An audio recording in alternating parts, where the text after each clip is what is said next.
Okay mga kanoisy, next video. Kalingap Rab may nahalata. Carla matatameme kapag makarinig sa pangalan ng lalaking ito. Bakit kaya? Sino naman kaya ito mga kalingap? So, kumusta mga kanoisy? Welcome back sa ating YouTube channel, Pilipinoisy. So, ngayong araw, another reaction na naman. So, mula ito kay Kalingap TV. Meron ito pamagat na kay Rab, nakakahalata na. Carla, matatameme sa tuwing nakakarinig sa pangalan ng lalaking ito. Kalingap Rab. So, sino kaya yan, men? Sinong lalaki yan? Sinong lalaki yan? Bakit natatatameme ang aming baby Carla nito? So, yan, curious ako. So, I'm sure curious din kayo. Kaya napadpad kayo dito. So, yun. Yan yung panonorin natin. Ang video ito ay mula kay Kalingap TV. Support nyo yan. Tapos, syempre, Kalingap Rab. Support nyo rin yan. And also, kung trip nyo naman mga ganitong reaction video may kasama kayo manood, huwag nyo na rin kalimutang supportahan yung YouTube channel natin, Pilipinoisy. So, di na natin ito patatagalin pa. Baka agawin pa ng China. Again, ang title ng video ito, kay Rab, nakakahalata na. Carla, matatameme sa tuwing makakarinig sa pangalan ng lalaking ito, Kalingap Rab. So, like, comment, share, subscribe. Start. May nahalata. Carla matatameme. Ulit. Kalingap Rab may nahalata. Carla matatameme kapag makarinig sa pangalan ng lalaking ito. Bakit kaya? Sino naman kaya ito mga kalingap? Yan ang atin ng malalaman mamaya mga kalingap. Magandang araw sa inyong lahat mga kalingap, sanay hindi nyo po makalimutan na mag-like sa video na ito. Yun, like the video. Paunawa tapusin muna ang kabuuhan ng video na ito mga kalingap at para malaman ang nilalaman nito. Tapusin. At maraming salamat po mga kalingap sa pagpatuloy na pagsuporta lalo na kay Kuya Val Santos Matubang at Kalingap Rab. Yan, support nyo rin yan, Kalingap Rab at Val Santos Matubang. So, tuloy. Carla at Kuya Jomar ang isa sa matagumpay na love team ng Team Kalingap. Oo, agree. Ngunit ang isang malaking problema lang ni Kuya Jomar mga kalingap ay ang kung kailan kaya ito sasagutin ni Carla mga kalingap si Kuya Jomar. I think hindi problema si Jomar kung kailan siya sasagutin ni Carla, men. Kasi makikita nyo naman, sobrang malaki naman siguro yung patience ni Jomar, di ba? I think hindi siya na sagutin nga siya ni Carla kasi time will come din talaga. Ika nga nila, mas masarap kainin yung mangga kapag hinog. Ano yun? Tuloy. At lalo pa ngayon na si Carla ay kapag nakarinig sa pangalan ng lalaki na ito ay para bang may pinapahiwatig ito mga kalingap. Ano yan? Pero bago yun ay atin munang alamin ang malaking chance ni Kuya Jomar mga kalingap para kay Carla sa kanyang panliligaw mga kalingap. Para sa akin, ang chance na masagot si Jomar ay 99%. Diba? Kayo, ilang percent nasasagutin si Jomar? Siyempre, may ilalaan tayong 1% dyan, guys. Kasi kung sasabihin natin 100%, wala na. Para na tayong si Nostradamus. Napag-usapan nga sa dalawang magtambalan na ito mga kalingap na palagi nang bibisita si Kuya Jomar sa bahay nila ni Carla ngayon kapag nakalipat na sila dito mga kalingap. Yun, nice. At kapag nangyari yun mga kalingap ay mas mapadali ni Kuya Jomar na mapasagot si Carla kaagad mga kalingap dahil sa kapag nakaramdam na si Carla sa pagpapahalaga ni Kuya Jomar sa kanya at tiyak hindi na magtatagal ang dalawang love team na ito mga kalingap at siguradong sasagutin na talaga itong si Kuya Jomar ni Carla mga kalingap. Tama. Agree. Kasi yung tao kasi, the more na nagkikita sila sa personal, mas lalo siyang nade-develop. Sige, sabihin na natin na-develop na. Mas lalo siyang ma-in love ba hanggang sa yung mga puso nila mismo yung magsabi na wala nang intro, tayo na.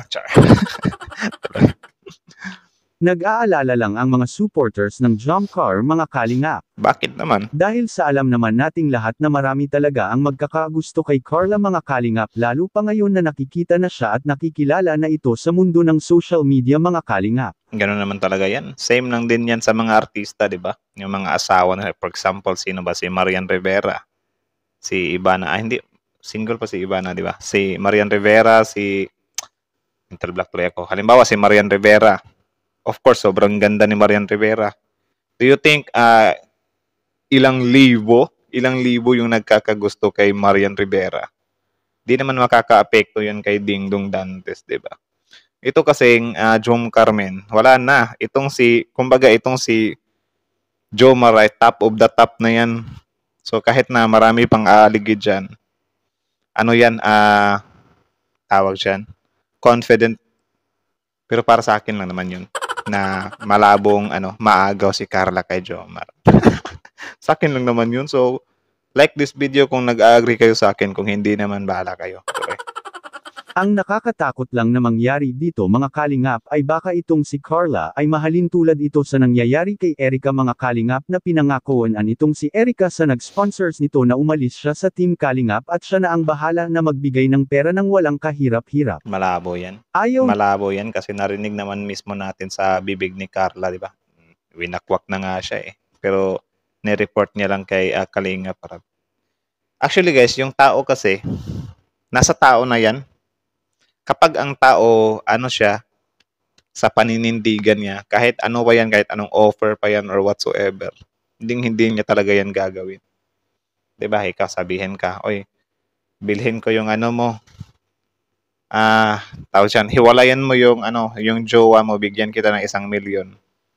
Ba, ikaw, halimbawa ikaw, may jowa ka, bibigyan ka 1 milyon, hihiwalayan mo ba yung jowa mo? Comment down below. Grabe ka naman, oy. Huwag mo namang hiwalayan. 1 million din yan. Ay, hindi. Ano ba? Huwag mong hiwalayan para sa 1 million, oy. Hindi pwede yan. Sana mabasa yan ng jowa mo. Ng ka-Jumcar community na baka ganito rin ang mangyari kay Bibi Carla mga kalingap. Lalo pa ngayon na may isang binata na nakatira sa abroad ngayon mga kalingap at nagbalak itong umuwi sa diet at para makita at makilala itong si Carla sa personal mga kalingap. Okay, so may magtatangka pala. So para sa akin, mensahe ko sa kanya, good luck. Malabo yan, men. Tuloy. Kaya labis ang pag-alala ng karamihan baka mawalay at mawala na naman ang tambalan na ito mga kalingap dahil lang sa mga ganyang pangyayari. At malaking kawalan ito para sa supporters ng Jumcar mga kalingap dahil sa ang Jumcar na ang nagbibigay aliw sa karamihang viewers hindi lang sa ating bansa at pati na rin sa iba't ibang panig ng ating mundo mga kalingap. Malabo yun, min. Malabo yun na matitibag to. Siguro ang sa tingin ko lang na may possibility na na matibag tong Jumcar ay yung yun. Chains of Hearts. Yan lang naman siguro. Malaking pakinabang ang ginawang serye ni Kalingap Rab mga kalingap. Lalo sa mga kababayan nating mga OFW na nagtatrabaho sa ibang bansa mga kalingap na kapag natapos na itong magtrabaho ay cellphone na lang ang mga hawak nila at ang Jumcar ang isa sa mga nagbigay aliw sa kanila doon. Tama. Kaya marami talagang hindi masisiyahan kapag nangyari na ang Jumcar ay mapasok ito ng isang sponsors mga kalingap. Grabe di ko lubos ma-imagine ba guys na yung mga paghihirap ng mga mahal nating OFW sa ibang bansa. Like yung pangungulila nila sa Pilipinas ba? Like inuubos lang nila yung nila, yung time nila sa panonood ng video sa YouTube. Pero yung pinapanood nila mga Filipino vlog. Siguro para masariwa din nila yung parang siguro ang nasa isip nila halimbawa kapag nanonood sila, parang nasa Pilipinas lang din sila. 'Di ba? Actually, sobrang saludo talaga sa mga magigiting ng OFW, men. Tuloy. Dahil sa maaring mahiwalay at mawala ang serye ng dalawang tambalan na ito. Ngunit sa ating kaalaman naman patungkol kay Carla ay naiiba itong si Carla mga kalingap kay Erica dahil sa si Carla mga kalingap ay marunong itong nakokontento sa mga bagay-bagay kung anong meron siya ngayon mga kalingap. Tama. Kaya malabong mangyari na mapasok itong si Carla sa isang sponsor na gustong sirain ang samahan ng Jumcar mga kalingap at sa parang sa yan sa pagpapalaki din yan Tama ba? Bilang dako naman mga kalingap Carla matatameme sa tuwing makakarinig sa pangalan ng lalaking ito. Sino yan? Patingin nga. Makikita po natin sa video. Sino yan? Dati nga po wala kami nun. Una yun. Sabagay. Appreciative sa girl sa talaga. Dati wala ka rin, Jomar. Ay! Meron na ba talaga? Meron na ba talaga? Wala pa rin. Ayaw sumagot. Speechless. Hindi ko intindihan. Ulit nga. Saan dito yung Meron na ba talaga? Meron na ba talaga? Wala pa rin. Ayaw Ayaw sumagot. Speechless. Speechless. Speechless. Ayaw sumagot pala. So, tinatanong nila kung meron na bang pero wala, natameme lang. Well, meron naman talagang ganyan din. Mas masarap kasi yung yung pakipot yung babae. Para sa akin lang ha, gustong-gusto ko yung mga pakipot na babae. Ayaw ko yung bigay agad. Though meron namang nagsasucceed na mga relationship na bigay agad. Pero syempre, mas gusto ko talaga yung, sa akin lang siguro, gusto ko yung yung pakipot. Para kapag didiskartehan sila ng ibang guy, hindi madadala agad, di ba? Ako nga dati may naka-fling ako na tawag diyan, may jowa. Sinubukan ko lang. Tapos yun okay naman siya.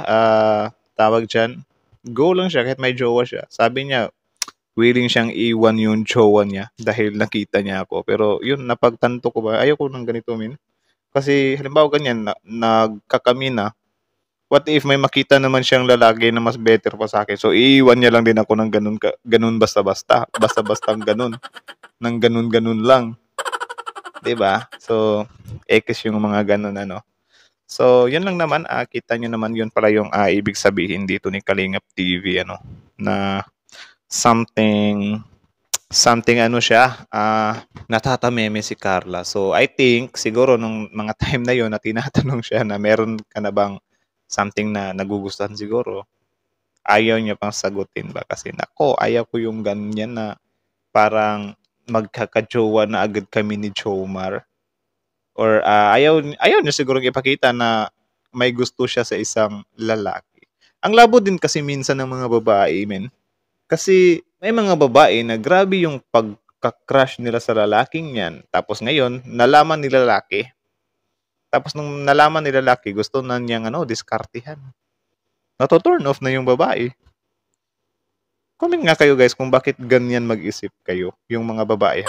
Kayong mga babae, bakit ganyan yung mindset niyo na gusto niyo naman yung lalaki, crush na crush niyo. Tapos kapag nililigawan kayo, nadi-discourage kayo or nato-turn off kayo. Ay hindi, may kakilala ako dati. Sabi niya, crush niya yung lalaking yan. Pero kapag nakita daw niya na sobrang confident yung lalaki, nato-turn off siya. Ganun. Kasi syempre, ikaw as a lalaki, alam mo na crush mo yung babae. Manilang sa akin to. Parang doon daw nato-turn off yung babae. Ewan ko kung may mag-agree sa kanya. Kasi yun yung something na narinig kong opinion niya patungkol dyan. So, yan lang naman muna guys. Haba na naman. So, again, Kalingap TV, Kalingap Rap, Filipino SC. So, like, comment, share, subscribe. Filipino SC is out.